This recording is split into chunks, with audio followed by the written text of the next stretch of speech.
G'day viewers, welcome to another super cool, super helpful repair video from the Goat Shed, located in Newcastle, New South Wales, Australia. Now this is take 2 of this video. We made one yesterday and for some reason the receiver for the wireless microphone had been turned off. I think Spanky did it. Bad goat. Anyway, we apologise for that. That's because we didn't check, or I didn't check the video before I posted it. So today is Wednesday, October the 8th, 2025. It's 27 degrees Celsius outside, which is about 80.6 degrees Fahrenheit. Now we are supposed to reach about 31 degrees today, which is around the early 90 degree Fahrenheit. So it's going to be a warm it's day. getting up there. It's already 11 in the morning. And as I mentioned, it's Wednesday. We call that hump day here, meaning we're halfway through the week. It's all downhill from here to the weekend, but it doesn't bother us here in the Goat Shed. Every day's a Saturday. Every day's pub day, isn't it, Spanky? Now, just before we move on to our video subject, let's talk about our merchandise store. How long ago did that open, Graham? About A month. A month ago? Yep. So it's been open a month. We've been receiving reports from people that they're very happy with the quality of the merchandise. And that's what it's all about. It is good quality. It's not rubbish. It's higher quality end. And people are saying that the shirt sizes are quite good and stuff like that. So that's encouraging. So the link to that merchandise store has been posted on the Goat Shed, and you can find it if you look carefully. We also have it linked to our weekly video we put up welcoming new members. So that happens every Monday, so you've only got to scroll back for that. Next weekend, we have... No, not next weekend. The weekend after next, which will be the 18th, we have another training course on. So that'll be good. We've only got 3 or 4 people coming for that, but a couple are coming down from Brisbane, which is a fair effort to make, so we're going to go ahead with that. We normally like about 5 or 6 people here, but we'll make an exception to the rule. We're going to allow our apprentice Kyle to make a presentation on the ASFS little relays, the stepper relay switch. Mech, he's been highly trained on that, and this is the examination. If he fails, He's gone. So Spanky will be... We've got other apprentices already standing in the wings, ready to go. We have. Yes, we've got another guy wanting to come. It's quite funny, isn't it? No, all of a sudden, no one wants to know, and now a few people want to know, which is great. Yep. Because we need more younger people in this hobby. Our YouTube tells us that between 55 and 64 years of age is our highest percentage of viewers on the channel, and normally well over 50%, 55%. Then over 65 is the next biggest, and then everything else we've got just small fractions of people. The country that watches us the most is the United States, followed by Australia, and then mostly Canada and the UK. They sort of sometimes go across each other. What about Tasmania? Oh, no, never heard of the place. Oh, okay. No, I don't think they get... Oh, they don't have internet in Tasmania. They don't have electricity, do they? No, yeah, there's a chap pops on a bicycle and Oh, that's pedals. what okay, yep. I think his name's Frank. Frank someone. Okay. A bit of banter about our often forgotten state below us. Our Tasmanian friends, which we've got many of. Yeah, that's true. All right, now this is only going to be a short video, but what we wanted to do was illustrate to you a problem we found, and this isn't uncommon. We've had this before, and it's with the humble target switch, one of these. Now, these are pressed together, as you can see, by a rivet, and they're not meant to be repairable, but you can get them like this where they've got the nut and bolt. Which makes life easier. Easier. If you do have to replace it. We had trouble with a bullseye target, and what the problem was,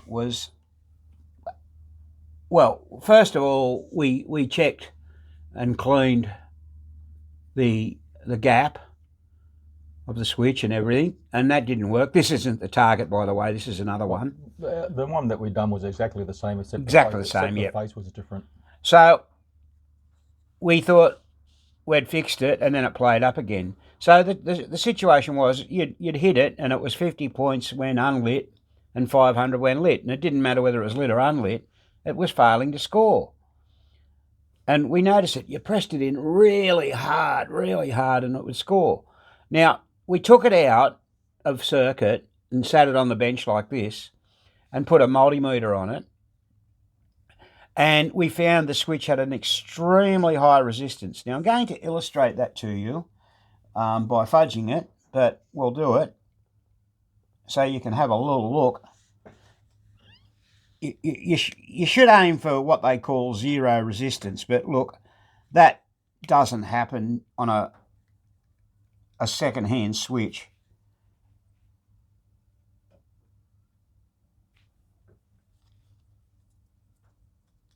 What happens is you get we're going to get a high resistance.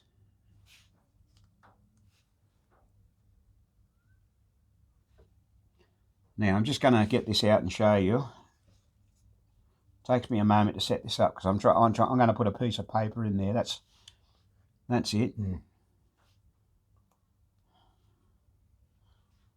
Oh, it's not going to play the game. Okay, here we go. We've got the meter here. Now, the meter at the moment says open loop, right? So when we close that, we've got about 0.6, just over, oh, there, it's going to vary. I'm going to put a bit of paper in the switch. What's that? I was just going to say to put it around the front so that your viewers can see what you're doing. Oh, yeah, okay, yeah, that's a good idea. I've just got the switch, and I'm gonna try and create a higher resistance by putting a bit of paper in there, like that. I'm not sure if this is going to work. Let's try it. No, unfortunately, it's not. But we had about 16 ohms resistance on the other one. Sometimes this will work, sometimes it won't. Oh, there we go.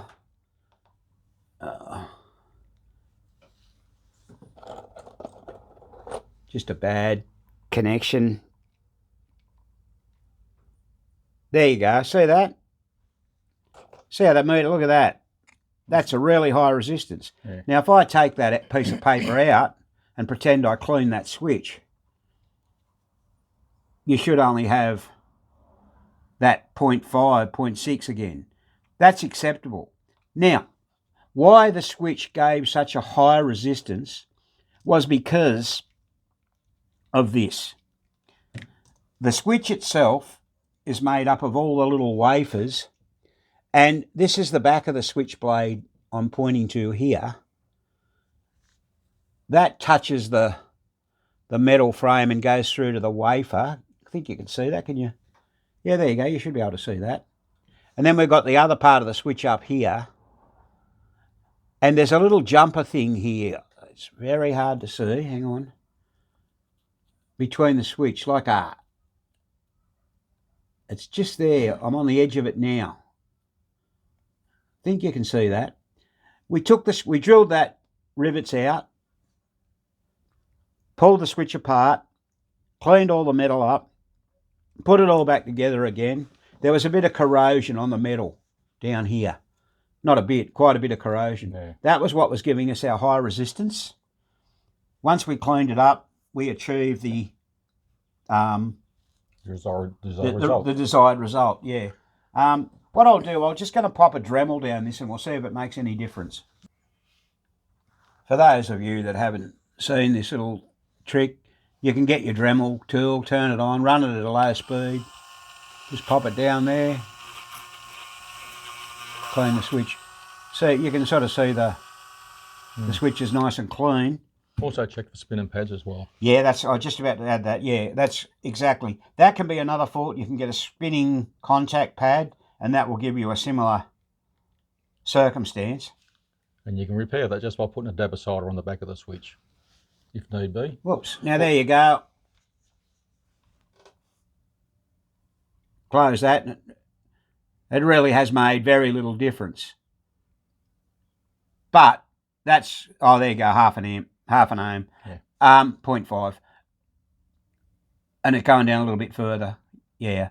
So you can see by just that little light Dremel, without going to a lot of trouble, that made a bit of difference. So we start off at about 6. So that's a little thing that you can find. And the other thing I wanted to point out, have we got one there, Graham, where they the feed goes through the frame? Yeah, well, these ones are usually from the game from the 60s. 60s, like we're working on our lightning ball at the moment, and it works that way, where they actually have the feed, the common, going through the frame, and it's soldered on, right? So what you can do, you can get a bad rust in that area. A great example of that was a target pool we had in here a couple of years ago. They got a pile of targets up the side, and it takes its feed exactly like that. It's 1969 target pool, and we weren't scoring on a bunch of targets on the left, and that was the problem. We had to take them apart and clean the back of it, the back of the frame. So the way you know is you're going to see solder on the leg. Like that. See that there? Like we said, this is from the 60s games. So ground goes there, and it goes through the frame to the switch. Sure. Which is might have been their way of trying to save a bit of money. I guess it was. Yeah, that's what it was all about. So yeah, we just thought we should make that quick video for you, let you see what can happen if you ever have an intermittent problem. Don't forget about the spinning contact pad, of course, but that's an unusual problem. You don't see it every day. Rightio. Please consider subscribing to our channel. Thanks so much for watching. Please remember to give us the big thumbs up. And this has been another Goat Shed presentation.